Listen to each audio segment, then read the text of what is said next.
Esta doctora mongola se adentra sola en la naturaleza para visitar 2 veces al mes a los pastores nómadas de renos en la taiga. Тайгандаа ирэхээр их сайхан байдаг, сэтгэл хангалуун байдаг, аз жаргалтай байдаг. Энд болохоор ямар ч сүлжээ байхгүй, одоо интернет ашиглахгүй бол сүлжээ байхгүй, утас дуурахгүй. Тэгээд нэг л цаана хамглан сайхан байдаг, бүр хоноод баймаар байдаг. La doctora Shuren Tsetsek está familiarizada con la vida nómada.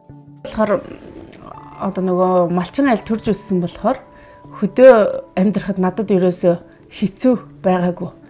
Тэгээд аав ээж ингээд заавал боловсралтай болох ёстой, ингээд мэрэгжилтэй болох ёстой гэд тэгсэн учраас за багийн юмч болчвол би магадгүй бас ингээд хөдөө амьдраад байж болох юм байна гэсэн. Los pastores de la tribu Satán se desplazan al menos 4 veces al año cuando el calor es intenso para su ganado. Se alimentan de leche y queso de reno sin sacrificarlos. Son una comunidad envejecida en riesgo de desaparecer. Las visitas regulares de Shuren Tsetsek los mantienen saludables.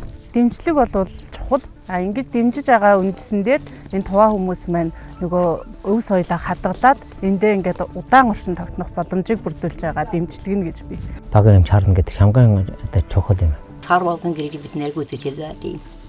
Shuren Tsetsek cree que el modo de vida de los pastores de renos sí tiene futuro.